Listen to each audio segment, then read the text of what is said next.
Hello everyone, welcome to YouTube channel Sri Tech Junction Delhi. Yesterday I was discuss about basic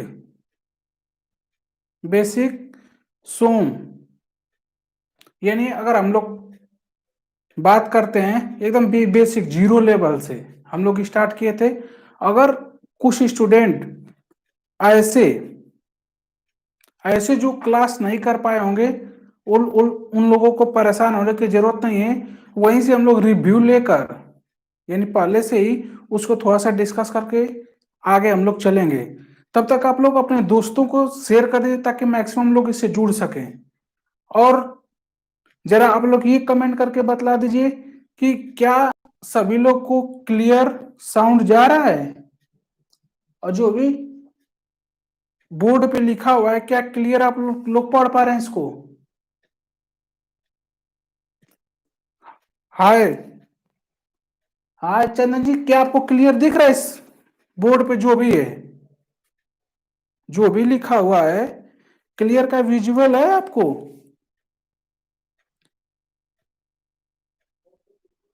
उसके बाद हम लोग discuss करना start करते हैं।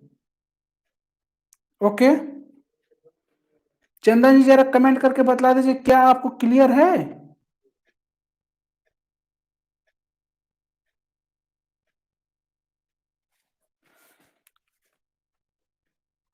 सोम का कल हम लोग बेसिक स्टार्ट किए थे। मिन ओके, थैंक यू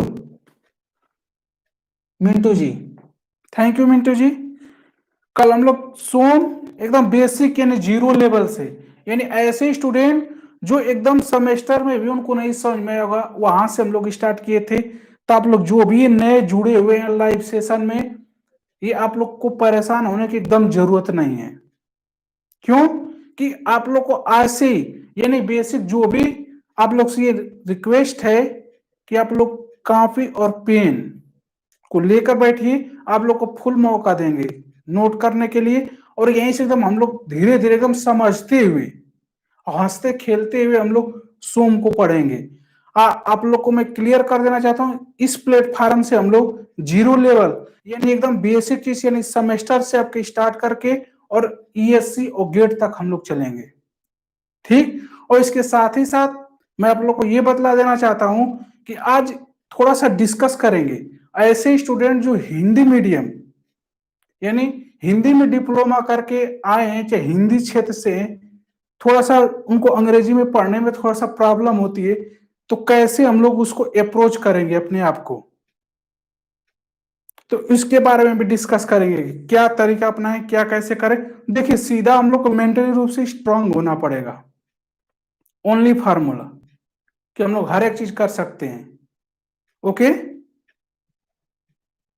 चलिए, ओके चलिए आइए आइए हम लोग डिस्कस करते हैं जो कल जीरो लेवल से स्टार्ट किए थे, वहीं से थोड़ा सा रिव्यू करके हम लोग आगे और बढ़ेंगे, अपने आज के सेशन को आगे स्टार्ट करेंगे। तो कल यानी स्टार्टर जो भी हमने डिस्कस किया था, तो उसमें क्या था, हम लोग मैकेनिक्स के बारे में, यानी मैकेनिक्स कहां से आई, यानी अगर उससे भी पीछे चलें तो हम लोग ये स्टार्ट किए थे कि सिलेबस बनाने वाले ने जो भी बनाया वो अपना आर्ट साइंस और साइंस बनाया। साइंस में physics, physical science, chemical science और लिविंग साइंस जो भी है। उसके बाद तो अगर हम लोग फिजिक्स के बारे में अगर बात करते हैं तो फिजिक्स में जो मेरा पहला ही चैप्टर ये कल का डिस्कस कर चुके हैं, पहला ही चैप्टर आपका क्या मिल जाता है, मैकेनिक्स यानी यांत्रिकी से रिलेटेड मिलता है। फिर सेकेंड चैप्टर थर्मोडायनेमिक्स मिल जाता है। फिर उसके बाद आपका लाइट का चैप्टर आया था। ऐसे तमाम तरह के आपके यूनिट मिलते रहते हैं। अब उसमें से क्या है, पहला जो मैकेनिक्स आता है तो मैकेनिक्स है, ठीक मैकेनिक्स है। और जो हम लोग अपने सेमेस्टर यानी अपने इंजीनियरिंग यानी डिप्लोमा हुआ, चाहे अपना डिग्री यानी बीटेक बी जो भी है, उसको जो हम लोग पढ़ते हैं उसके सेमेस्टर में जो हमारा होता है वो क्या होता है, जरा जो कल के लोग जुड़े हैं जरा कमेंट करके बतलाएं जरा कमेंट करके बतलाइए तो कि हम लोग इस सेमेस्टर में कौन सा क्या पढ़ते हैं।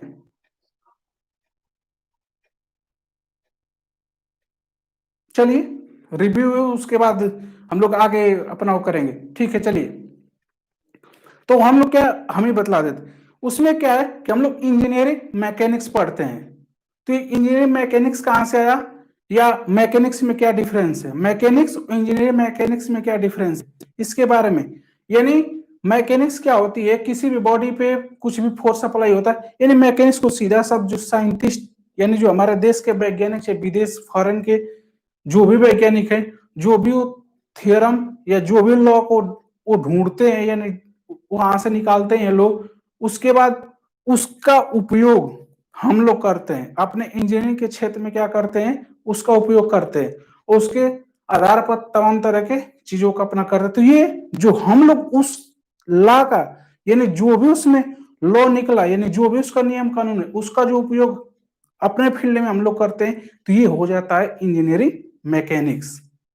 ठीक, तो सबसे पहले हम लोग सभी लोग को क्लियर है। प्रणाम राकेश जी, सभी लोग क्लियर है, वीडियो क्लियर जा रही है।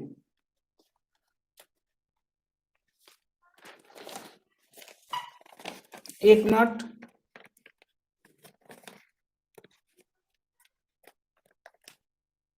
ठीक है। कल कुछ कुछ भी नोट्स नहीं करवाए थे, आज से हम लोग अपना क्या करेंगे, स्टार्ट करेंगे। और देखिए एक चीज और है, अगर आप लोग को थोड़ा भी नहीं समझ में आता है, तुरंत कमेंट बॉक्स में कमेंट करिए, ठीक है। उसके बाद उसको यहीं पे क्लियर कर दिया जाएगा। अन्यथा मैं आप लोग को जो अपने ये ऑनलाइन पोर्टल है, इसका आपको कांटेक्ट नंबर यानी व्हाट्सएप ओनली करिएगा अभी फिलहाल, उसके बाद हम लोग बाद में डिस्कस करेंगे। आपको कुछ भी प्रॉब्लम होती है, किसी भी तरह की प्रॉब्लम होती है, आप उस पर यानी पढ़ने से रिलेटेड और जो भी अपना जुड़ेंगे तो है ही, अपना कांटेक्ट कर सकते हैं। ये 9540175003 इस पर व्हाट्सएप कर दीजिएगा। व्हाट्सएप करके और अपना ट्रेड नेम और ट्रेड दोनों को मेंशन करिएगा, ताकि ग्रुप में आपको ऐड कर सके, जो भी अपना आपका रिलेटिव आपका ग्रुप होगा उसमें आपको ऐड कर दें, ताकि जो भी क्वेश्चन आएगा उससे बेनिफिट बारे में कुछ हम चर्चा कर चुके हैं, उसके बाद आगे हम लोग अपना स्टार्ट करेंगे, ठीक है। चलिए अब हम लोग स्टार्ट, थोड़ा सा जो भी कर ले उसका डेफिनेशन अपना बेसिक जो भी चीज है उसको लिख लेते हैं। हालांकि ये नहीं आएगा, पर एक थोड़ा सा अपने नोट्स को एक मतलब अच्छे तरीके से बाकायदे बनाने के लिए थोड़ा सा हम लोग अपना नोट्स को तैयार कर लेते हैं। ओके,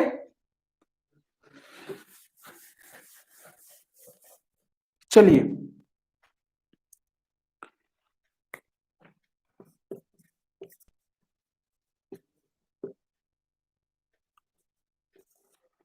मैकेनिक्स की अगर हम लोग बात कर लेते हैं, ठीक है।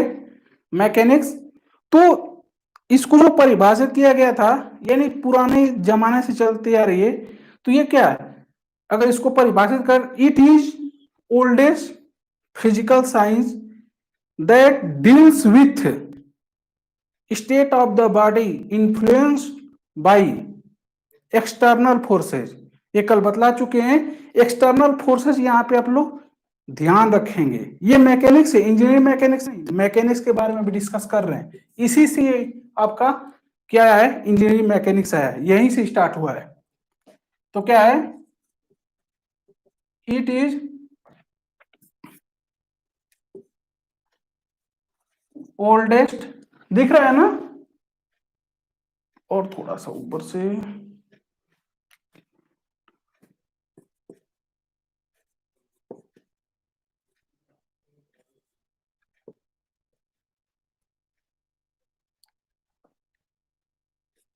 Science, it is oldest physical science that deals with, ठीक है, साथ में आप लोग भी नोट करते चलेगा, ठीक ना, that deals with state of the body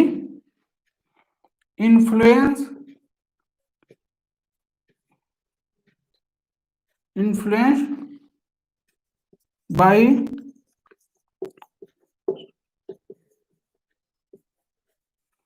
external forces. ये आपका मैकेनिक्स हो गया, ये आपका क्या हो गया, मैकेनिक्स का डिफिनीशन हो गया। इसको आप लोग साथ में समझाने के लिए तो समझा ही दिए हम, उसके बाद आप लोग इसको साथ में लिखते हुए चलेगा, जिससे कि क्या होगा, हम लोग का टाइम बचेगा। और बोलते हुए जा रहे हैं अपना लिखने, देखिए कुछ भी गलती से जो भी है, अगर गलती क्या है सही लिखिए, थोड़ा सा लिखते हुए चलिए, ठीक ना। फिर उसके बाद आप लोग को धीरे धीरे एक एक वर्ड, ये नहीं, देखिए मेरे ये गलती और सही कहने का सबसे बड़ा तात्पर्य ये है कि कल क्लास लेने के बाद कुछ बच्चों का, जो हिंदी मीडियम वालों का जब प्रॉब्लम था, पहले भी था, कल भी किया कि सर थोड़ा सा हिंदी में वो करिए इसको। तो भाई देखिए, बोलने के लिए तो हिंदी में ही हम बोल रहे हैं, चाहे डिस्कस जो भी आपको कॉन्सेप्ट जो भी है वो क्लियर जो भी कर रहे हैं आपको हिंदी में ही कर रहे हैं, पर थोड़ा सा इसको ये करिए अंग्रेजी में ही चलिए, ठीक ना। इसमें क्या होगा कि आपको तमाम तरह के सोर्सेज, यानी पढ़ने लिखने का जो भी सोर्सेज है, ये आपको क्या होगे, काफी ब्रॉड मात्रा में, यानी अच्छी अच्छी बुकों को आप पढ़ सकते हैं, अच्छे अच्छे एग्जाम के प्रीवियस ईयर के क्वेश्चन करेंगे, तभी आप जेई हो सकते हैं, ठीक ना।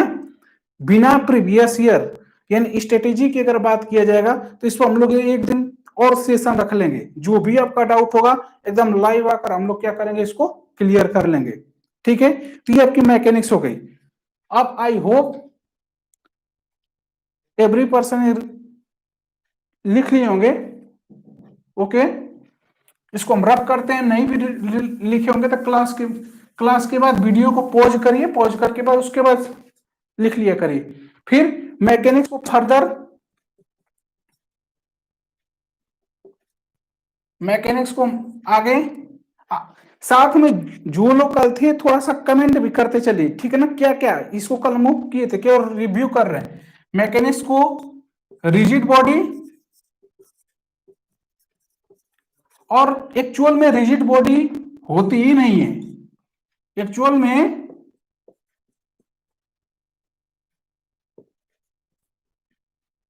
दिख रहा है, ठीक, डिफॉर्मेबल बॉडी, यानी एक्चुअल में रिजिड बॉडी कोई नहीं होती, आइडियल कुछ भी नहीं, जो भी होती है वो रेजिस्टेंस बॉडी होती है, ठीक है ना। रेजिस्टेंस बॉडी को मैंने अच्छे तरह से रिजिड बॉडी को भी क्लियर किया था, डिफॉर्मेबल बॉडी को भी क्लियर किया था प्रीवियस इसके वीडियो में, यानी जो 0 0 करके है, ठीक है, ये आपकी पहली है। अब देखिए, अगर रिजिड बॉडी की बारे में अगर बात कर लेते हैं, तो रिजिड बॉडी जो होती है, इंजीनियरिंग मैकेनिक्स दिख रहा है, इंजीनियरिंग मैकेनिक्स, ठीक, और टॉम जो मैकेनिकल के लोग थ्योरी ऑफ मशीन जो पढ़ते हैं, उसमें जो भी अपना बॉडी, यानी जिस भी बॉडी पे हम लोग अपना स्टडी करते हैं, यानी पूरे टोम को जो भी पढ़ते हैं, वो क्या होती है, रिजिड बॉडी मानकर ही हम लोग चलते हैं, ठीक है। उसके बाद डिफॉर्मेबल बॉडी को हम लोग फर्दर क्लासिफाई किए थे, यहाँ पे सॉलिड, फिर लिक्विड, सॉरी फ्लूइड, लिक्विड भी कोई नहीं, इसी का एक पार्ट है, फ्लूइड में लिक्विड और गैस आपके दोनों आ जाएंगे, बहुत ठीक है। अब देखिए, इसमें क्या है, लिक्विड और गैस दोनों आप क्या जाएंगे, इस पर पूरा डिस्कस हम लोग अच्छे तरह से किए थे। फिर इसमें देखिए आपके दो बॉडी, यानी स्टेशनरी था और डायनेमिक, इसके भी दो हो गए, सॉलिड में भी। तो हमारा क्या था, इसमें वाइब्रेशन था, ठीक है, वाइब्रेशन, तो इसको हमें पढ़ना नहीं है। अब हमें इसमें क्या करना है, जो सोम है, यानी सोम के अंदर, सोम कह लीजिए, मॉस कह लीजिए, जो भी हम लोग बात किए थे, या एमएस इसको बोलते हैं, एमओ नहीं, एमओ डी बी, यानी mechanics of deformable body, mechanics of deformable body. मास का मतलब मॉस यानी स्ट्रेंथ, मैकेनिक्स ऑफ सॉलिड, सोम का मतलब स्ट्रेंथ ऑफ मटेरियल, ठीक है, ओके। और इसको और एक अलग नाम से सबको जानते हैं, TOE, यानी थ्योरी ऑफ इलास्टिसिटी। यानी आपको मैं क्लियर बतला दूं, थ्योरी ऑफ इलास्टिसिटी का जो हम लोग प्रॉपर्टी के बारे में अगर आगे डिस्कस हम लोग जो करेंगे, तो उसमें हम आपको बताएंगे क्या है थ्योरी ऑफ इलास्टिसिटी। तो आप लोग इतना जानिए कि जो भी हमारी बॉडी होगी पूरे सोम के अंदर, यानी पूरे सोम के नीचे जिसकी भी, देखिए मैं सिविल वाले में सोम बोलते हैं, यही अगर डिग्री लेवल पे आ जाएंगे तरह तरह की ये कई सारी चीजें हैं, चार पांच नामों से बहुत नामों से जानते हैं। तो नाम जानने से कोई मुझे आपको ज्यादा फर्क नहीं जितना हम लोग इसके, तो वही बतला दें, इसको थ्योरी ऑफ इलास्टिसिटी के भी नाम से जानते हैं। अब देखिए, तो इसमें सोम या मॉस में जो भी हमारी बॉडी होगी उसका जो भी हम लोग एनालिसिस करेंगे वो थ्योरी यानी इलास्टिक पॉइंट तक हम लोग ही केवल करेंगे, उसके आगे हम लोग नहीं करेंगे। उसके आगे जिस भी बॉडी पर करते हैं ताकि मैन्युफैक्चरिंग प्रोसेस, यानी जैसे आपके वर्कशॉप में एक सीट मेटल होगा, उसमें मैक्सिमम जो काम होता है वो प्लास्टिसिटी लिमिट तक, यानी प्लास्टिसिटी उसको बोलते हैं। देखिए इसमें क्या होगा, इलास्टिक लिमिट पे, जैसे इस पे क्या है, इस पर हमने फोर्स लगाया, इसकी लंबाई क्या इंक्रीज की, फिर हमने फोर्स को हटाया, ये क्या करेगी, अपने ओरिजिनल शेप में आ जाएगी, ठीक है। तो ये इसका जो प्रॉपर्टी है, यानी जो इसका जो ओरिजिनल शेप कर रही है, इसके बारे में प्रॉपर्टी जब इलास्टिक आएगा तो उसके बारे में डिस्कस करेंगे। पर यहाँ पे इलास्टिसिटी आ गया तो इसके बारे में थोड़ा सा हम लोग डिस्कस कर ले रहे हैं, ठीक, ओके। और ये आपका हो गया ये, अगर उसके बारे में यानी प्लास्टिक लिमिट के बारे में बात करते हैं, तो जैसे डाई और पंच होता है, ठीक है, तो उसमें क्या होता है, किसी भी मटेरियल का अपने सुटेबल यानी जैसा मुझे जरूरत होता है उसी के अनुसार हम क्या करते हैं, उस पार्ट्स को, बर्तन को, चाहे जो भी अपना पार्ट्स हम बनाते हैं उसका शेप चेंज करते हैं। तो शेप चेंज यानी फोर्स अप्लाई उस पर भी करते हैं, अप्लाई करने के बाद जिस शेप में उसको चेंज करते हैं उसी शेप में रहता है, वो अपने ओरिजिनल शेप में फिर नहीं आता है, तो वो क्या होता है, प्लास्टिक लिमिट तक। तो हम लोग सोम में यानी स्ट्रेंथ ऑफ मटेरियल में हम लोग प्लास्टिक लिमिट तक नहीं मतलब बॉडी पर अप्लाई करते हैं, हम लोग कहां तक करते हैं, केवल इलास्टिक लिमिट तक। इतना आप लोग ध्यान रखेंगे, ये क्वेश्चन है, ये वाइवा में भी आपसे यानी इंटरव्यू जो भी आपके सेमेस्टर से आगे भी पूछा जा सकता है, तो इसको आप एकदम ध्यान रखेंगे, ठीक है। यानी एक बार कमेंट करके बतलाइए तो सोम में हम लोग कहां तक करते हैं फोर्स सप्लाई, ठीक है।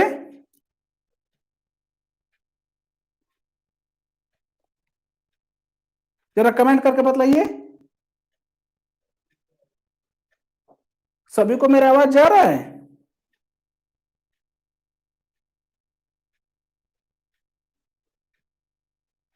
कमेंट करिए।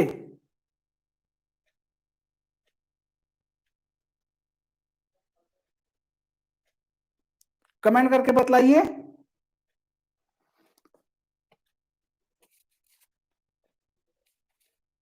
राकेश जी क्या बतला रहे हैं, इलास्टिक लिमिट प्लास्टिक लिमिट, सोम में हम लोग जो भी अपना पार्ट्स यानी जिस पर भी हम लोग स्टडी करते हैं इलास्टिक लिमिट तक करते हैं, कहां तक करते हैं,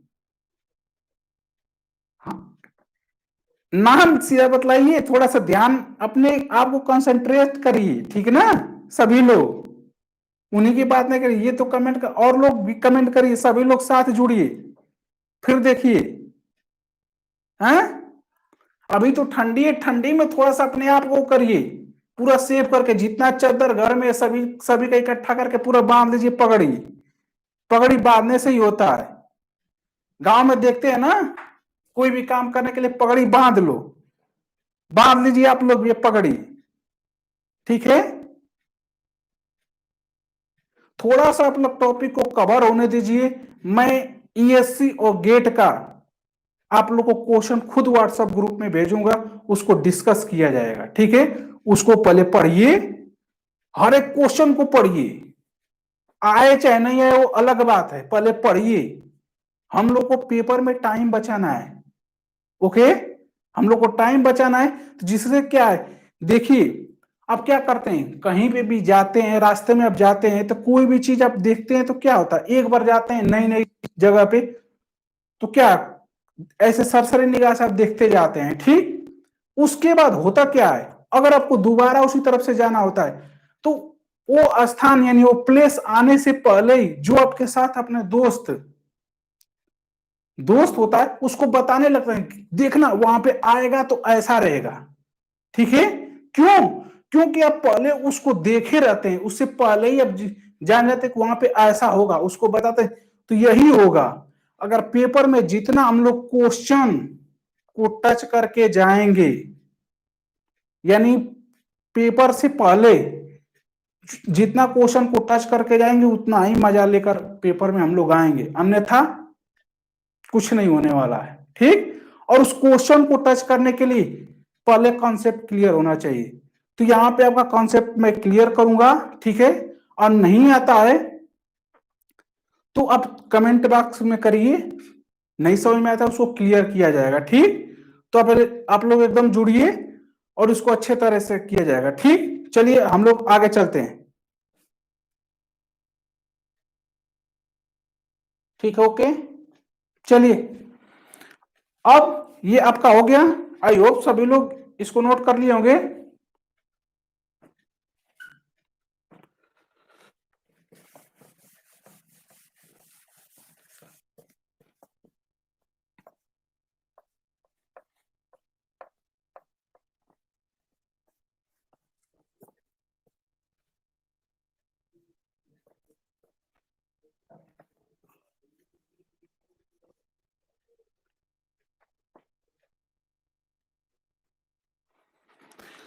सभी लोगों को क्लियर है, कोई डाउट, किसी को कुछ भी डाउट है?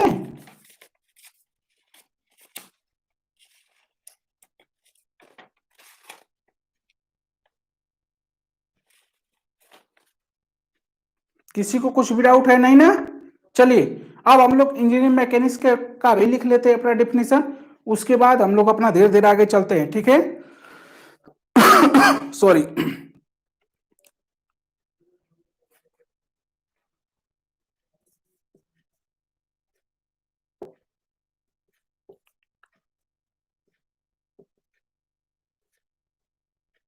ठीक है, इंजीनियरिंग मैकेनिक्स यानी सबसे पहले मैं आपको वहां पे डिफाइन कर रहा था, तो इंजीनियरिंग मैकेनिक्स में आपकी बॉडी कौन सी होती है? रिजिड बॉडी होती है, ठीक है। क्या होती है? रिजिड बॉडी होती है। तो होता क्या है कि रिजिड बॉडी पे हम लोग क्या करते हैं, फोर्स को अप्लाई करते हैं, और अप्लाई करने के बाद उस पर होने वाले प्रभाव को हम लोग क्या करते हैं, स्टडी करते हैं इंजीनियरिंग मैकेनिक्स में, ओके। और ये बॉडी हमारी क्या हो सकती है, दोनों ही कंडीशन में हो सकती है, मूविंग और स्टेशनरी, यानी आपकी क्या हो सकती है, गतिशील भी हो सकती है, और आपका क्या हो सकती है, मूवेबल यानी सॉरी स्टेशनरी यानी रुकी हुई अवस्था, यानी स्टेशनरी बॉडी यानी रुकी हुई अवस्था में होगी, या गतिशील अवस्था में, यानी दोनों ही कंडीशन में इसमें आपकी बॉडी होती है। अब देखिए, और इस पर कौन सा एक्सटर्नल फोर्स हम लोग अप्लाई करते हैं, ठीक ना, एक्सटर्नल फोर्स। चलिए तो इसको हम लोग को डिफाइन करना होगा, तो क्या लिखेंगे,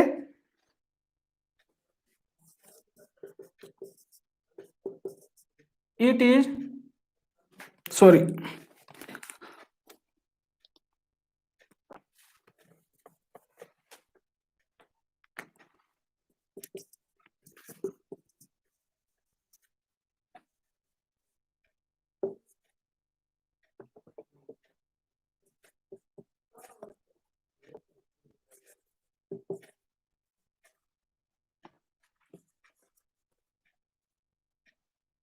it is study of rigid body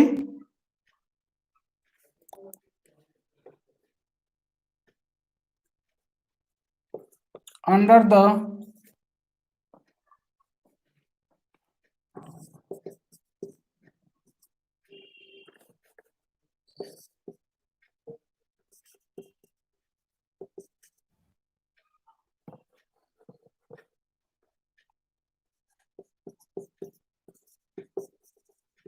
under the application of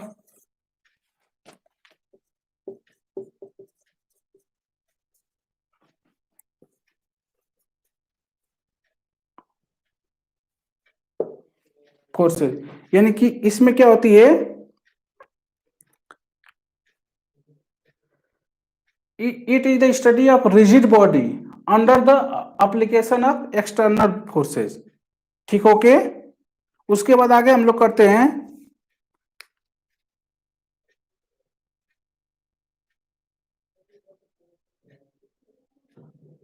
यहां पे थोड़ा सा आप लोग जोड़ लेंगे, ठीक ना। यहां पे क्या करेंगे, it is the study of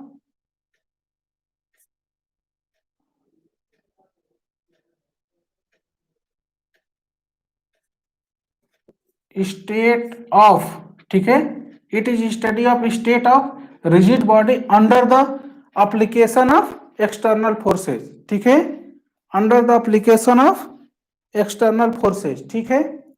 ये आपका क्या होता है, यानी जो ये स्टेट की अगर हम लोग बात करते हैं, स्टेट जो आपका होगा, ये आपका क्या होगा, बॉडी आपकी, यानी आपके बॉडी की जो अवस्था होगी ये क्या होगी, मूविंग भी हो सकती है और स्टेशनरी, स्टेशनरी यानी दोनों ही कंडीशन में हो सकती है, ठीक है। चलिए, इतना हो गया। तो ये इसमें हमें क्या पढ़ना है, हमें मैकेनिक्स के बारे में थोड़ा जानना था, जान लिए। अब हम लोग अपने जो सब्जेक्ट है उसके सोम, यानी सोम को स्टार्ट करेंगे। तो सोम के अगर बारे में बात करते हैं, सोम यानी स्ट्रेंथ ऑफ मटेरियल, क्या बोलेंगे, स्ट्रेंथ ऑफ मटेरियल। चलिए, इसको रफ कर देते हैं, अपना वीडियो को पॉज करिएगा, पॉज करने के बाद अपना क्या होगा,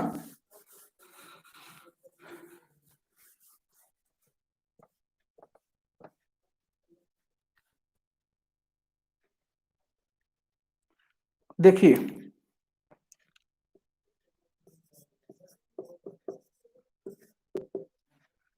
सोम यानी मॉस वाले परेशान नहीं होंगे, बस यहाँ पे क्या होगा, थोड़ा सा सोम सोम का ज्यादा है, क्योंकि थोड़ा सा इसमें होता क्या है कि जो भी अपना बॉडी होती है उसकी स्ट्रेंथ के बारे में बात करते हैं हम लोग, ठीक ना।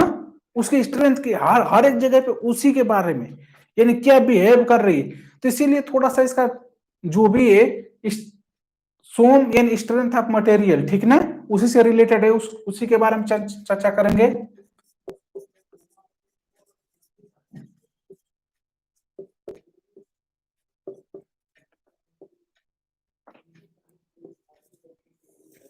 ठीक है,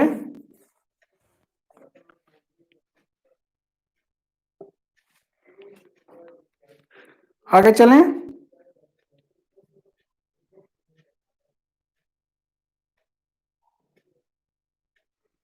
अब देखिए, ये आपका हो गया। अगर इसके बारे में हम लोग डिस्कस करेंगे तो इसमें जो भी बॉडी यानी जो भी आपके पार्ट्स होंगे वो क्या होंगे, इसमें आपके डिफॉर्मेबल होंगे, रिजिड नहीं होंगे। रिजिड किस में था, रिजिड में हम लोग इंजीनियरिंग मैकेनिक्स और टॉम का अपना डिस्कशन करते हैं, चाहे जो भी उसमें बॉडी मानकर चलते हैं, रिजिड मानकर चलते हैं। यहाँ पे सोम यानी मॉस में हम लोग किसको लेकर चलते हैं, अपना डिफॉर्मेबल बॉडी, यानी डिफॉर्मेबल बॉडी कहां तक, इलास्टिक लिमिट तक, वो भी सॉलिड। डिफॉर्मेबल बॉडी में भी दो तरह की होती हैं, फ्लूइड, फ्लूइड और सॉलिड। तो इसमें हम सॉलिड लेकर चलेंगे।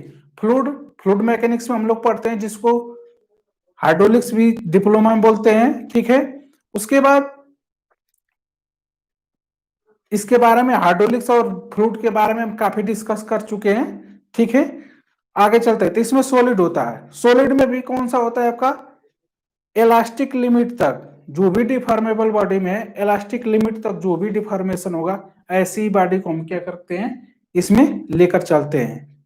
तो अगर इसको डिफाइन अगर करना हो गया तो क्या होगा, आप लोगों तक वीडियो पहुंच रही है क्या,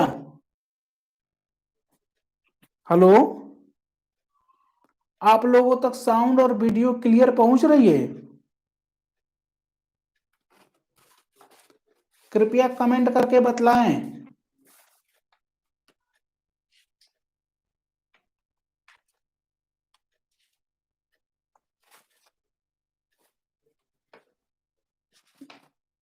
Rakesh ji, everything is clear, sound and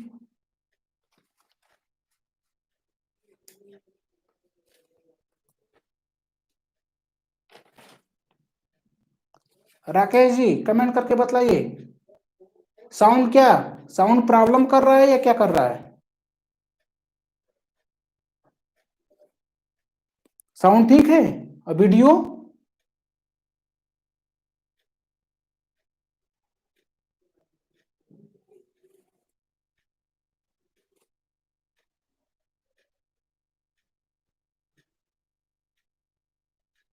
video कैसा है, ठीक है?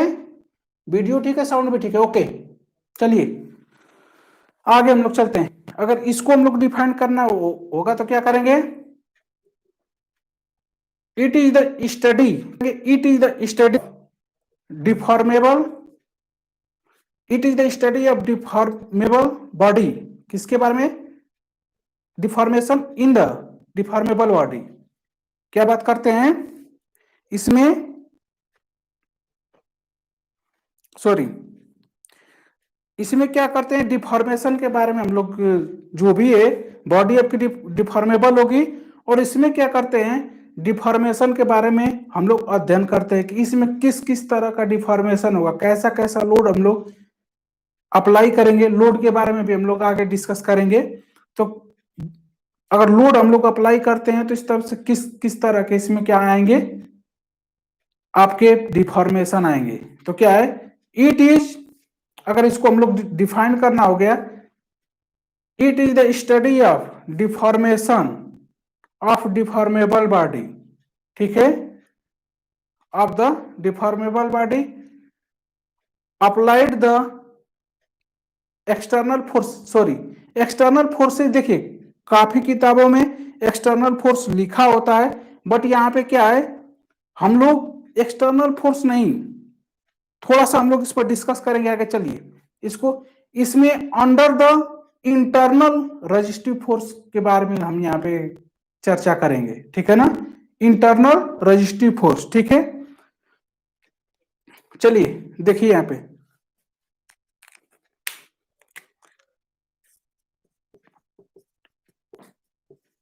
it is the study, it is the study of, it is the study of deformation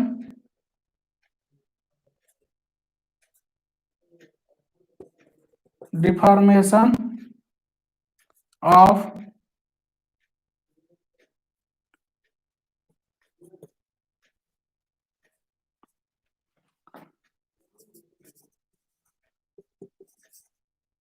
deformable bodies under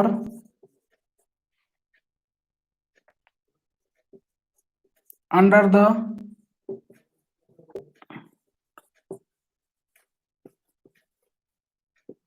sorry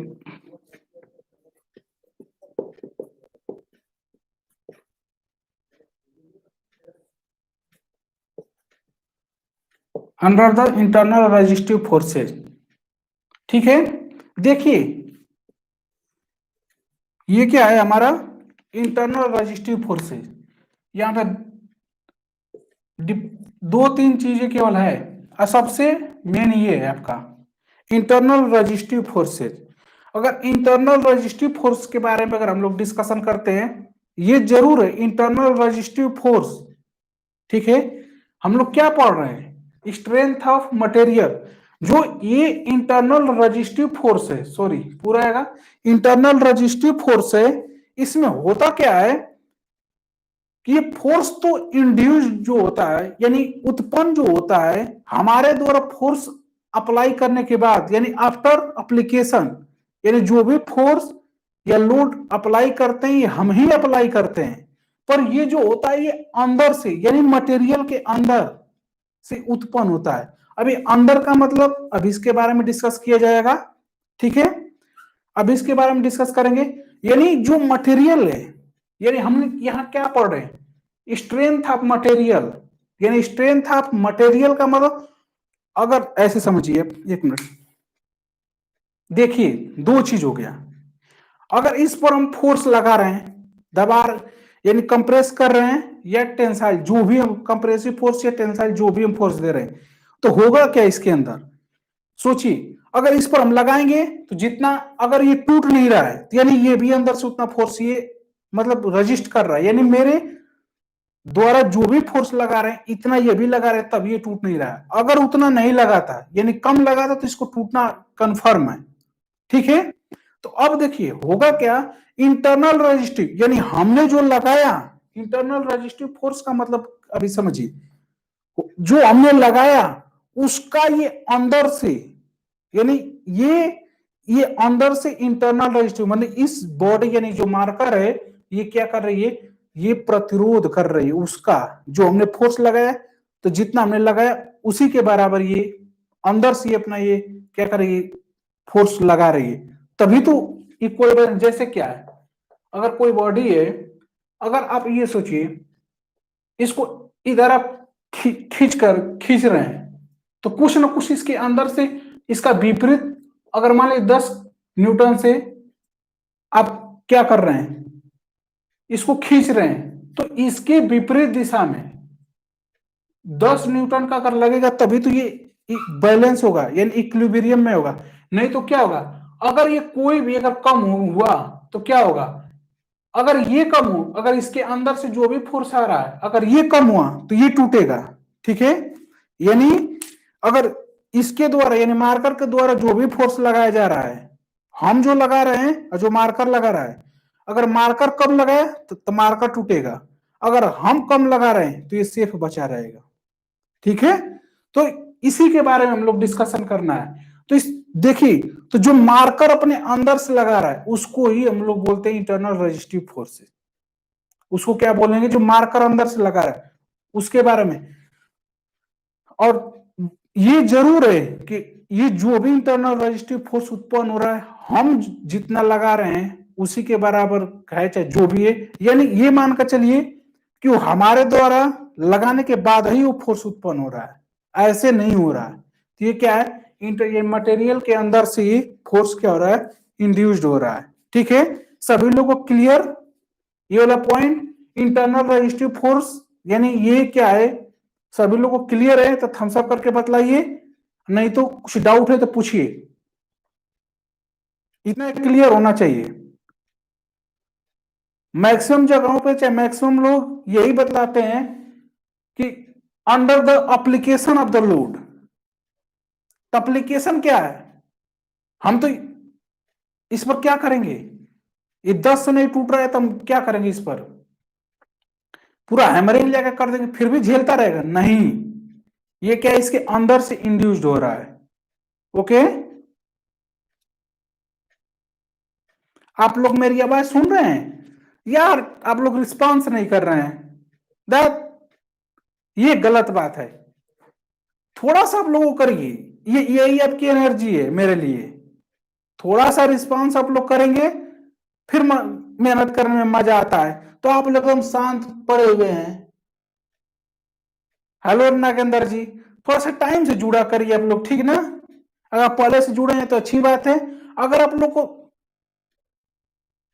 आवाज आ रही है, नहीं आवाज के बारे में हम नहीं पूछ रहे हैं, जो हमने अभी इंटरनल रजिस्ट्री फोर्स को हमने समझाया उसके बारे में हम पूछ रहे हैं। ठीक है, चलिए, ये आपका सोम हो गया। यानी यहां पे हम लोग अपनी ताकत नहीं बतला रहे हैं, सीधा सा सब सोम में हम लोग अपनी ताकत नहीं बतलाते हैं। ताकत का मतलब मुझे नहीं बताना है कि मैं कितना ताकतवर हूं, यानी जिस मटेरियल को हम लोग यूज करते हैं उस मटेरियल की ताकत को हमें जानना है। हमारी ताकत चाहे जो अदर लगाते उसको नहीं। जैसे क्या हो गया, कोई भी अगर पार्ट्स पार्ट्स हो गया, आप इंजीनियर हैं तो आपको कम से कम पता होना चाहिए कि अगर किसी फोर व्हीलर में आप कहीं लगा रहे हैं, हो गया चाहे जो भी उसका हो गया, तो आपको उस पर पता होना चाहिए ना कि ये तो पता होगा कि कितना फोर्स आ रहा है, ठीक है। बट मटेरियल, कोई भी फोर्स आपको दे दिया गया, अगर फोर्स आपको दे दिया गया कि 10 किलो न्यूटन है चाहे 50 किलो न्यूटन है, तो इसको झेलने के लिए आपको मटेरियल लगाना है, तो कौन सा लगाएं? मटेरियल के स्ट्रेंथ के बारे में आपको जानकारी होगी तभी तो आप लगा पाएंगे, अन्यथा क्या लगाएंगे, नहीं लगा पाएंगे। तो ये आपका हो गया। फिर इसीलिए हम लोग क्या करते हैं, अपना नहीं, ये मटेरियल का स्ट्रेंथ हम लोग इसमें जानने की कोशिश करते हैं, या उसी के बारे में हम लोग स्टडी करते हैं, स्ट्रेंथ ऑफ मटेरियल में। ओके, चलिए आगे फिर हम लोग डिस्कस करते हैं। और इसके आगे जो भी हम लोग करते हैं उससे पहले हम लोग क्या करते हैं, लोड के बारे में डिस्कस कर लेते हैं। किसके बारे में? लोड के बारे में डिस्कस कर लेते हैं, चलिए।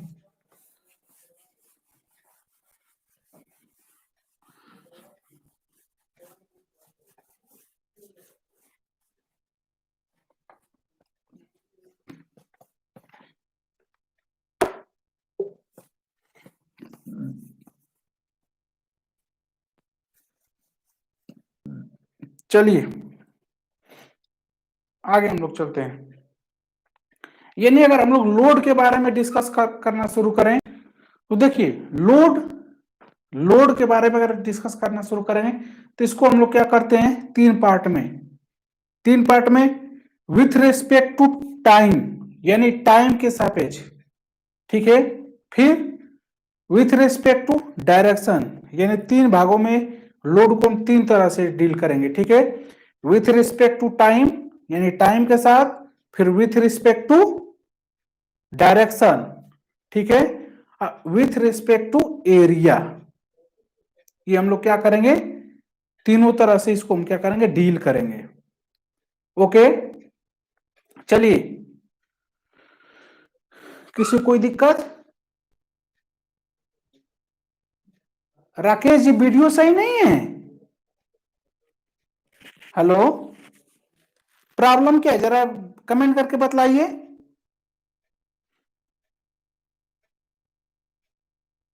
राकेश जी, प्रॉब्लम यानी क्लियर आपको शो नहीं कर रही, तो थोड़ा सा देखिए, इसमें क्या होगा कि जो भी आपका चल रहा होगा, थ्री डॉट आपका व्हाइट कलर से कॉर्नर में होगा, उस पर टच करिए। टच करने के बाद अपने वीडियो क्वालिटी को थोड़ा सा बढ़ा दीजिए।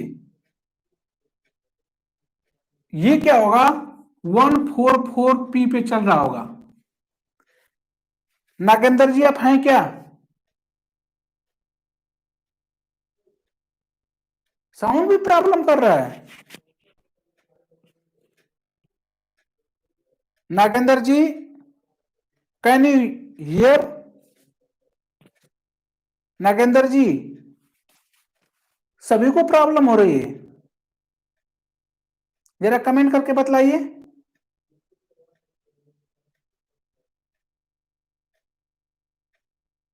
राकेश जी मेरा, अच्छा, 144 पे है, फिर भी आपको प्रॉब्लम हो रही है। एक मिनट हम चेक कर लेते हैं।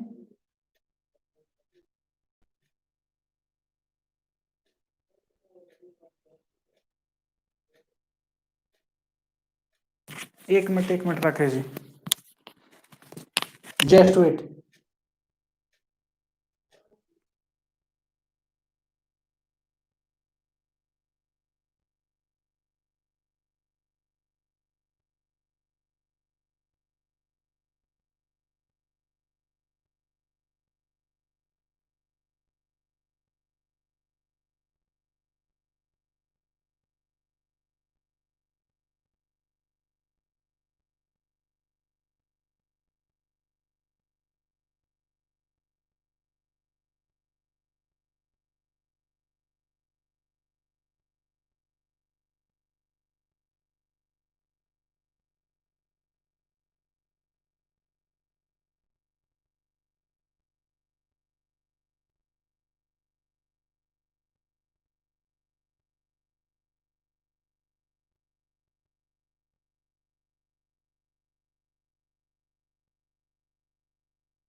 हेलो राकेश जी, जरा अब चेक करिए तो। राकेश जी जरा चेक करिए तो, क्लियर है?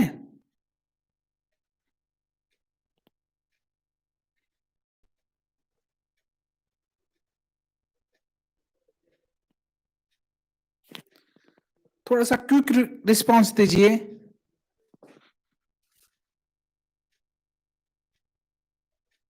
हेलो।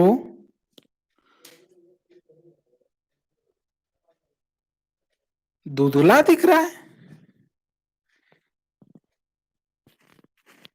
एनीवन प्लीज अपने, क्या वीडियो जो भी बोर्ड पे लिखे हैं क्या क्लियर नहीं दिख रहा है? साउंड ठीक है पर, और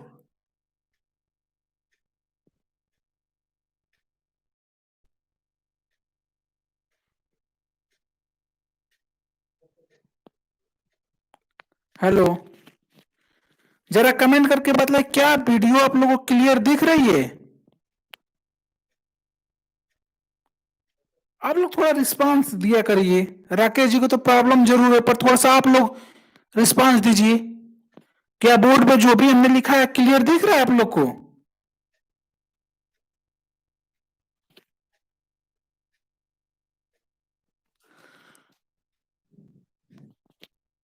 अरे यार। हेलो, और लोग भी तो हैं।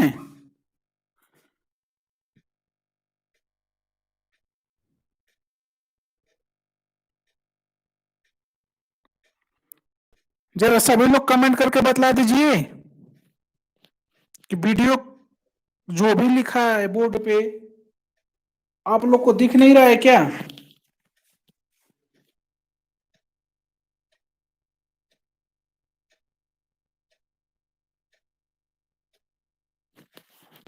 कमेंट करके बतलाइए।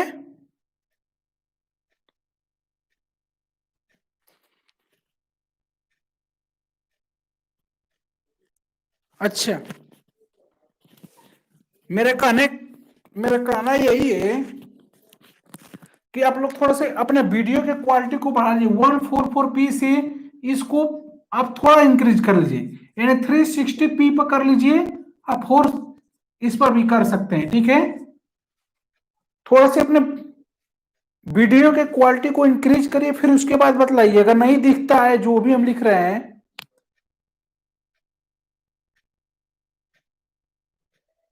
नहीं तो फिर आज सेशन को यहीं पे वाइंड अप करना पड़ेगा। थोड़ा सा लोड के बारे में हम सोच रहे थे, डिस्कस कर लेते, फिर उसके बाद आगे का जो भी है उसको कल से स्टार्ट करते हैं। फटाफट थोड़ा सा कमेंट करिए।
साउंड जा रही है क्या सभी को? हेलो,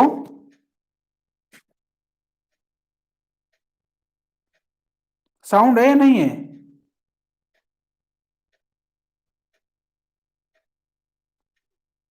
सभी सुन पा रहे हैं?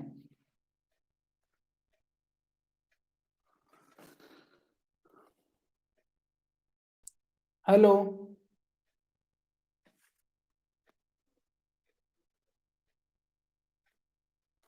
हेलो, ठीक, ओके, साउंड है तो ठीक है। चलिए आगे डिस्कस कर लेते हैं हम लोग। इतना इतना में से किसी को प्रॉब्लम? ठीक है, अब चलिए इसको हम लोग फर्दर आगे डिस्कस करेंगे। ठीक है, इसको अगर आगे हम लोग डिस्कस करेंगे, चलिए इसको जब डिस्कस करेंगे, एरिया डिस्ट्रीब्यूशन, एरिया डिस्ट्रीब्यूशन में आप लोगों अगर सेमेस्टर का पेपर दिए होंगे तो सुने होंगे, और जो अभी नए होंगे सेमेस्टर में अपने होंगे वो सुनेंगे। ठीक है, चाहे सुन लिए होंगे। इधर देखिए, एरिया डिस्ट्रीब्यूशन में आप लोग, एक होता है point load,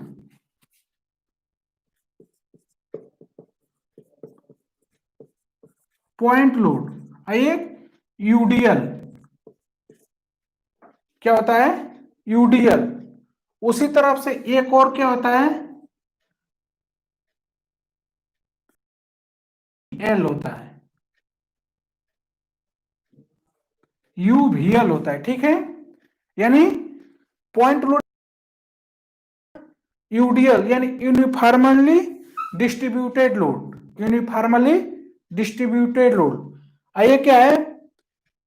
UVL, uniformly varying load. ठीक है, ये आपका हो गया। तो यूडीएल के बारे में अगर बात करते हैं,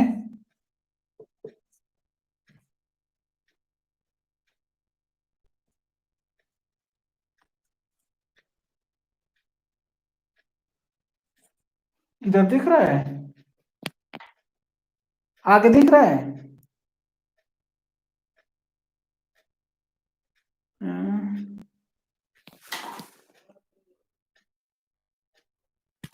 यूनिफॉर्मली, इधर लिख देते हैं नीचे, थोड़ा सा इसको आप नीचे कर लीजिए।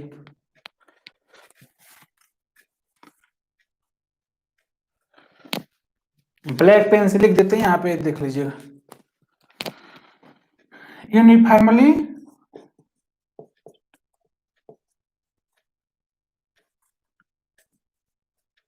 लोड। आई अगला क्या है? यूवीएल।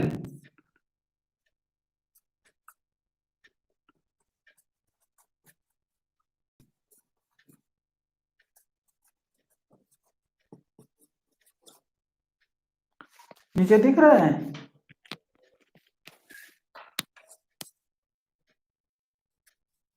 ठीक, तो ये क्या हो गया आपका? यूवीएल। सभी को दिख रहा है?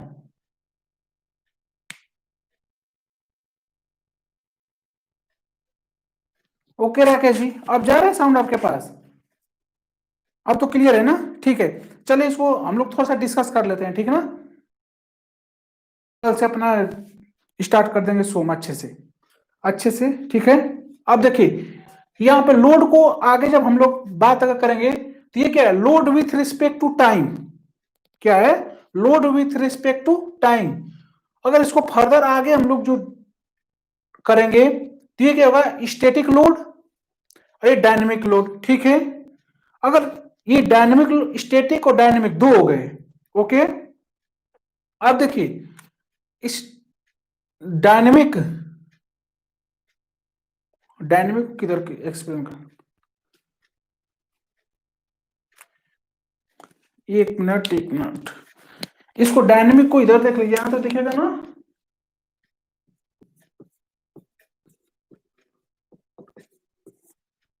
ये कितने प्रकार का होगा? जो डायनेमिक लोड होगा ये भी दो प्रकार का होगा। एक कौन सा होगा?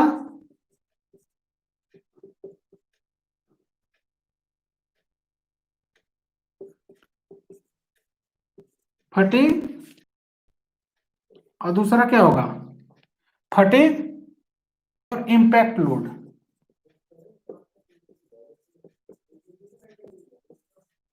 Impact load, okay.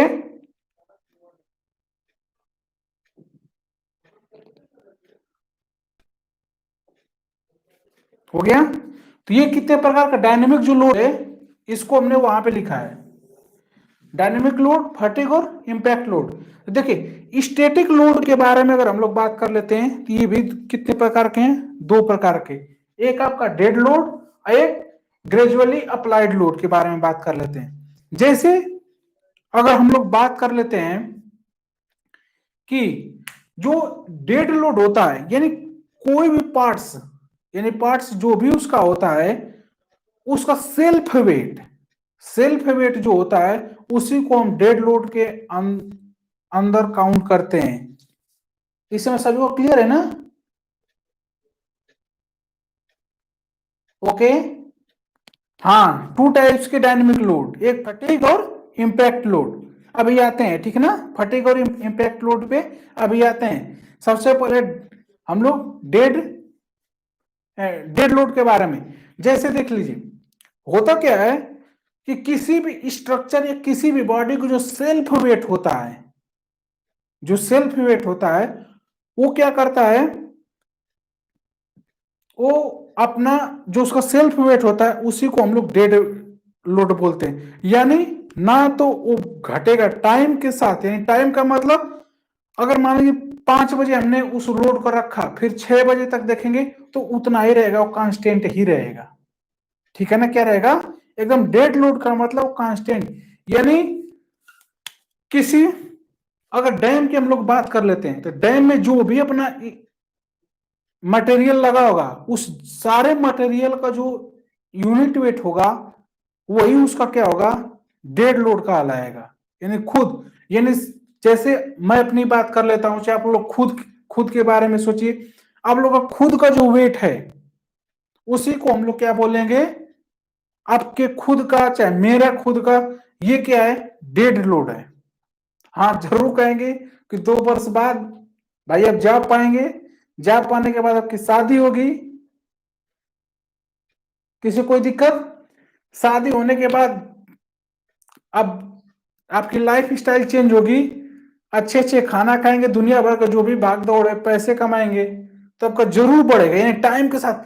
तो लंबा समय है, ठीक ना, वो क्या है, लंबा समय। उसको उसको ग्रेजुअली में डाल लीजिए। यानी इस टाइम सेल्फ, अगर सेल्फ वेट जो आपका है खुद का वो क्या है, आपका डेड लोड में है। अब ग्रेजुअली की अगर हम लोग बात कर लेते हैं तो ग्रेजुअली का ऐसे समझिए कि आज कुछ है ये धीरे धीरे बढ़ रहा है, यानी साल भर बाद आपके वेट में जो भी चेंज यानी बढ़ा घटा जो भी है ये क्या होगा, ग्रेजुअली में आएगा, ठीक है। इसमें किसी को दिक्कत, जैसे अगर हम लोग ऐसे मान लेते हैं कोई भी आप अनाज लिए, आप तोल रहे, उस पर क्या करें, थोड़ा थोड़ा आप डालें, क्या करें, उसमें थोड़ा थोड़ा इंक्रीज करें, तो उसी को हम क्या बोलेंगे, ग्रेजुअली अप्लाइड लोड उसको बोलेंगे। यानी धीरे धीरे बढ़, टाइम के साथ आपको पता चल रहा है कि हाँ धीरे धीरे बढ़ रहा है, तो उसको हम लोग क्या बोलेंगे, ग्रेजुअली अप्लाइड लोड बोलेंगे। तो ये आपके हो गए दोनों। अब डायनेमिक लोड के बारे में अगर हम लोग डिस्कस करें तो डायनेमिक लोड फर्दर ये 2 टाइप के होते हैं, एक फटीग और दूसरा इंपैक्ट लोड। अब फटीग इंपैक्ट लोड के बारे में अगर हम लोग डिस्कस करें तो इंपैक्ट लोड उसी को कहते हैं जो क्षण भर के लिए लगे। यानी जैसे आप क्या करते हैं, हैमरिंग करते हैं ना, वर्कशॉप में आप क्या करते हैं, हैमरिंग करते हैं ना किसी पार्ट पे, स्ट्राइक किया फिर कुछ क्षणों के लिए लगा फिर वो क्या होगा, जीरो हो गया। तो ऐसे लोड जो मतलब क्षणिक लगे और अचानक से लगे उसको हम लोग क्या बोलते हैं, इंपैक्ट लोड बोलते हैं। क्या बोलते हैं, इंपैक्ट लोड बोलते हैं। किसी को कोई प्रॉब्लम, ठीक है, चलिए आगे। शाबाश नागेंद्र जी, इसी तरह से रिस्पांस देंगे आप लोग तो हमारे अंदर की भी एनर्जी बनी रहेगी, ठीक है। चलिए इधर देख लेते हैं, नहीं तो लंबा क्लास है। इधर देखिए, ये आपका इम्पैक्ट लोड उसको बोलते हैं फटीग लोड। अगर फटीग लोड की बात करते हैं तो ये ऐसा, ये क्या होता है, ये फटीग लोड साइक्लिक लोड की तरह से होता है। क्या होता है? साइक्लिक। ठीक, यानी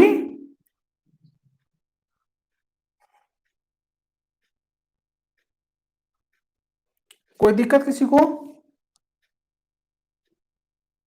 चलिए,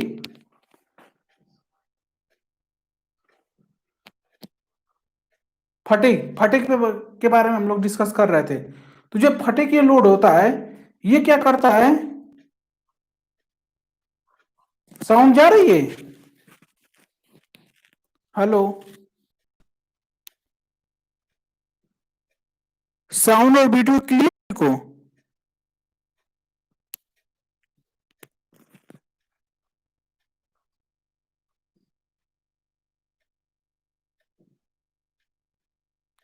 कमेंट करके बतलाइए, साउंड और वीडियो क्लियर है?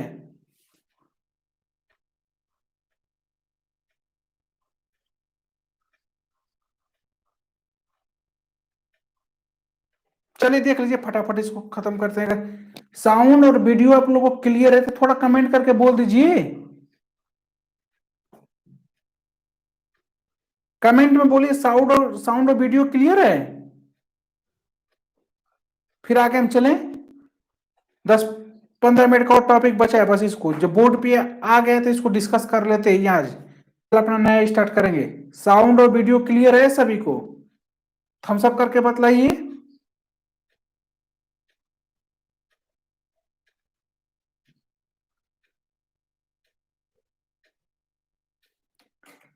ओके, ओके नागेंद्र जी, चलिए देख लेते हैं ये फटीग लोड में क्या होता है।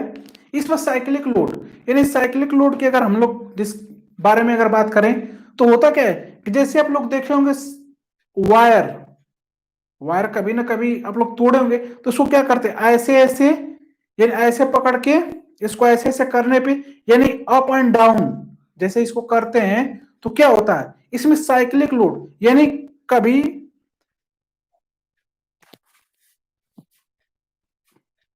इसको क्या करते हैं ऐसे पकड़ के ऐसे ऐसे करते हैं तो क्या करता है, यहां से ब्रेक कर जाता है। यानी कभी अगर इसके हम लोग बारे में बात कर लेते हैं तो अगर ऐसे ऊपर की तो नीचे वाले पोर्शन पे क्या हो गया आपका टेंशन, ऊपर कंप्रेशन। फिर इसको हम नीचे ऐसे किए तो ऊपर क्या हुआ आपका टेंशन, फिर नीचे कंप्रेशन, यानी टेंशन कंप्रेशन आने से क्या करता है, ये ऐसा एक पॉइंट आता है, ऐसा एक टाइम आता है जिस पर ये क्या होता है, ये टूट जाता है। तो ऐसे लोड जो अप्लाई होते हैं, यानी साइक्लिक जो लोड होते हैं उसको हम लोग क्या बोलते हैं, आपके फटीग लोड। अब आगे फर्दर ये आपका क्या हो गया, load with respect to time. ये इतना क्लियर? किसी को दिक्कत हो तो कमेंट करके बतला दीजिए। फिर आगे हम लोग चलेंगे load with respect to direction, load with respect to direction. Okay, sorry. अगर डायरेक्शन के बारे में अगर हम लोग बात करते हैं, इतना पार्ट हम रफ कर देते हैं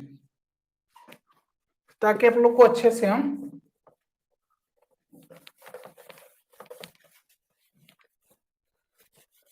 ये डायरेक्शन, ये नॉर्मल लोड, नॉर्मल लोड जैसे ये कोई आपका बार है, ठीक।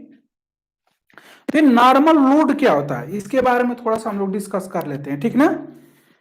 चलिए जहां तक होगा तहां तक, अगर थोड़ा सा लंबा हो रहा है क्लास उसके बाद इसी को हम लोग डिस्कस करते हैं डायरेक्शन के बाद, और जो एरिया वाला है डिस्ट्रीब्यूशन ये हम लोग कल कर लेंगे, ठीक है। ओके, अब चलिए इधर देखिए, क्यों जितना भी पढ़ेंगे थोड़ा ही पढ़ेंगे हम लोग, अच्छे से पढ़ेंगे। इधर देखिए, नॉर्मल लोड के अगर बारे में हम लोग बात करते हैं, नॉर्मल लोड, तो ये क्या होगा कि जैसे नॉर्मल लोड ये कहीं पे भी अप्लाई होगा, कहीं पे भी अप्लाई होगा तो ये क्या होगा, किसी भी उस एरिया के ये नॉर्मल यानी लंबवत, यानी क्या होगा, ये परपेंडिकुलर होगा उस एरिया के, क्या होगा ये परपेंडिकुलर होगा। जैसे अगर बात कर लेते हैं तो ये मेरा हथेली, ये आपका क्या हो गया सरफेस हो गया, इसके ये ऐसे, ये होता क्या है, नॉर्मल लोड इसके सीधा परपेंडिकुलर होता है। ओके, ऐसे लोड जो सीधा डायरेक्ट यानी लंबवत लगते हैं, यानी वर्टिकल रूप में लगते हैं एरिया के, उसको हम लोग क्या बोलते हैं, उसको हम लोग नॉर्मल लोड बोलते हैं। ये लोड आगे, ये नॉर्मल लोड आगे आपको दो दो टाइप में कर दिया गया है, एक आपका एक्सियल और ये क्या हो गया, इसेंट्रिक। तो इसेंट्रिक के बारे में हम लोग समझ लेते हैं और एक्सियल के बारे में थोड़ा सा हम लोग डिस्कस कर लेते हैं कि देखिए एक्सियल और इसेंट्रिक, जैसे ये मैंने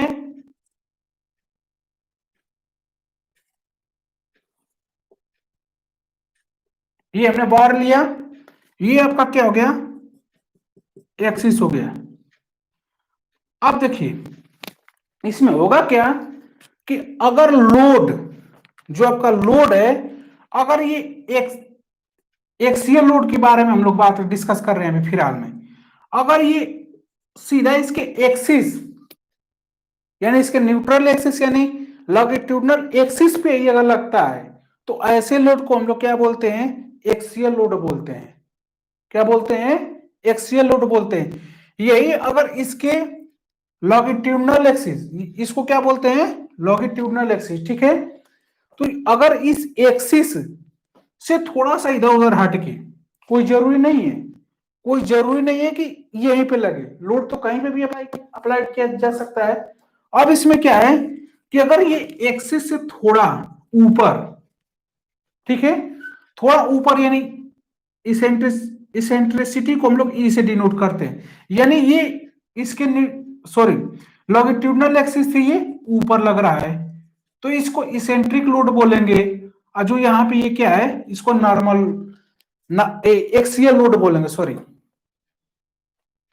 एक्सियल इसको बोलेंगे, ठीक है। तो ये क्या है, अब ये समझ में आया कि इसेंट्रिक और एक्सियल, ठीक है। इसेंट्रिक और एक्सियल क्या होगा, जो लोड इसके लॉन्गिट्यूडनल एक्सिस पे लगेगा उसको हम लोग क्या बोलेंगे, एक्सियल लोड बोलेंगे।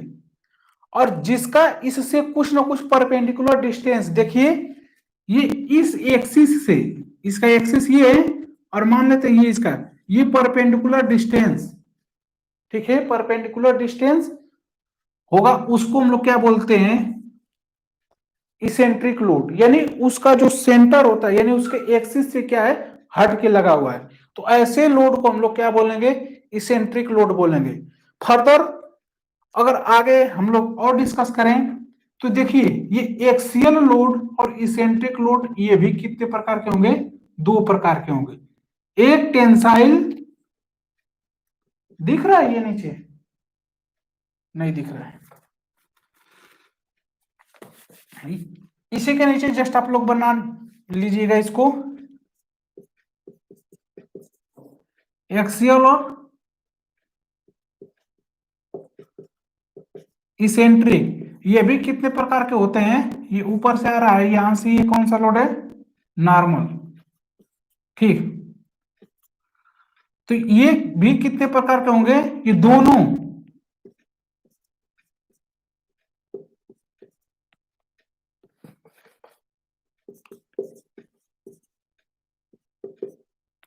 टेंसाइल,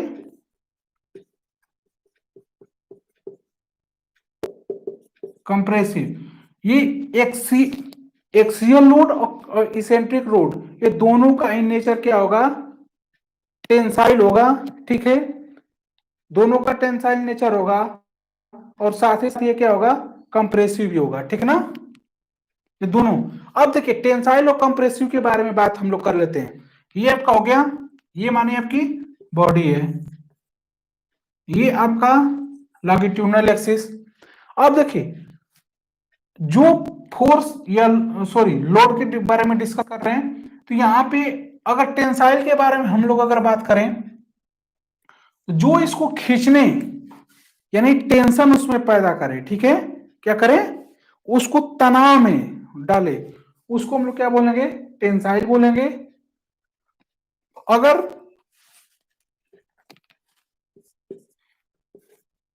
ये अगला बॉडी है, अगर यही इसके यानी टेंसाइल इसके लेंथ को क्या करेगा, बढ़ाने का कोशिश करेगा, और ये कंप्रेसिव फोर्स क्या करेगा, इसके लेंथ को डिक्रीज करने का कोशिश करेगा। ठीक है, सभी को क्लियर है?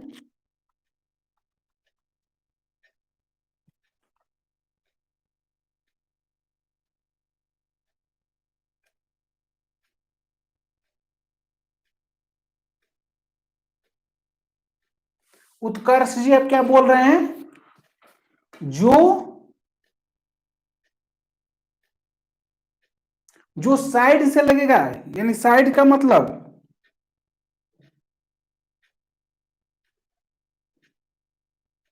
हेलो,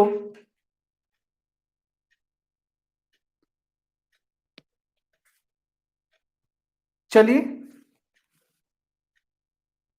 साइड का मतलब इससे थोड़ा सा हट गई, पर क्या रहेगा, ये नॉर्मल है ना, ये भी नॉर्मल है, तो ये क्या होगा, इसका जो भी एक क्रॉस सेक्शन होगा इसके परपेंडिकुलर, यानी क्या होगा, इसके परपेंडिकुलर ही होगा, जो इसेंट्रिक लोड भी होगा ये क्या होगा, इसके परपेंडिकुलर ही होगा। ओके, अब चलते हैं आगे, थोड़ा सा डिस्कस कर लेते हैं इसको। तो ये आपका क्या हो गया, टेंसाइल हो गया, ये कंप्रेसिव हो गया। अब इसेंट्रिक के बारे में अगर हम लोग डिस्कस कर लेते हैं यहीं पे,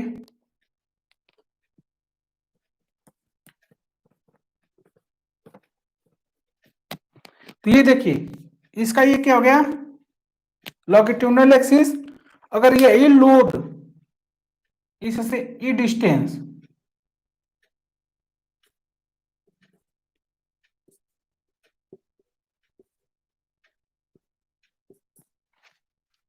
ठीक है, अगर ई डिस्टेंस पे लगता है, यानी इसके लॉन्गिट्यूडिनल एक्सिस से क्या है, इसके बीच का ई डिस्टेंस है लोड और इसके बीच का, तो इसको हम क्या बोलेंगे, देखिए ये भी क्या है, इस बॉडी का जो लेंथ है इसको इंक्रीज करने की इसकी टेंडेंसी है, तो इसको भी हम क्या बोलेंगे, इसेंट्रिक इसेंट्रिक टेंसाइल लोड। ठीक, क्या बोलेंगे, क्यों इसेंट्रिक क्यों बोलेंगे, इसके लॉन्गिट्यूडिनल एक्सिस से ये थोड़ा सा मतलब हट के लग रहा है। ओके, फिर उसके बाद अगर हम लोग फर्दर आगे बात करते हैं, तो ये हो गया, अगर यही लोड आपका अगर बॉडी के लेंथ को डिक्रीज करने की, बॉडी की लेंथ को डिक्रीज करने की अगर टेंडेंसी रखता है, तो उसको हम लोग क्या बोलेंगे, क्या बोलेंगे, eccentric compressive load. Okay, I hope everything is clear. Okay, anyone any doubt, please comment, comment करके बतला दीजिए। हाँ, आज इतना ही क्लास रखते हैं, जो load with respect to area distribution, इसकी जो भी क्लास है कल से स्टार्ट करेंगे, यहीं से अपना थोड़ा सा रिव्यू करते चलेंगे इसका डायरेक्शन वाले के यहां से। और इतना, अगर आप लोगों को कुछ भी समझ में नहीं आया, चाहे कैसा क्लास रहा, इसके बारे में आप क्लास के बाद भी अपना कमेंट कर सकते हैं, क्योंकि यही कमेंट और लाइक ये हम लोग के लिए एनर्जी होती है। ठीक है, तो आप लोग अधिक से अधिक जो भी अपना इस क्लास के बारे में है, आपका जो भी दिमाग में बना हुआ, क्लियर हुआ नहीं क्लियर हुआ, चाहे आपके अंदर अगर कोई ऐसा क्वेश्चन ही रह जाता है, तो आप ऑफलाइन में भी कमेंट करिए, आपके कमेंट का जवाब दिया जाएगा। कमेंट, हर एक कमेंट को पढ़ता हूं, ओके, पर्सनली, और सबको जवाब देंगे। चलिए, okay, thank you everyone, good night, कल मिलते 8:30 PM पे। ओके, जैसे भी क्लास रहे कमेंट करके बतला दीजिए। और हाँ, एक चीज और है, इसको शेयर करना, इस वीडियो को जरूर दबा कर करिए, कि ताकि आप मैक्सिमम बच्चे जुड़ सके, क्योंकि थोड़ा सा प्रॉब्लम हुआ था स्टार्टिंग में, कभी नेट का चाहे सेटअप बनाने में प्रॉब्लम हुआ था, पर अब सब चीज ठीक हो गया। सभी को बोलिए, सभी लोग जुड़े हैं और इसको शेयर करिए। अगर आपको वीडियो या क्लास जो भी अच्छा लगता है तो आप अगर सब्सक्राइब नहीं किए हैं चैनल को, तो आपको लगता है कि नहीं सब्सक्राइब करना चाहिए, तो जरूर सब्सक्राइब करें। नहीं तो और आपको वेट करना है तो कोई बात नहीं। Thank you everyone, good night.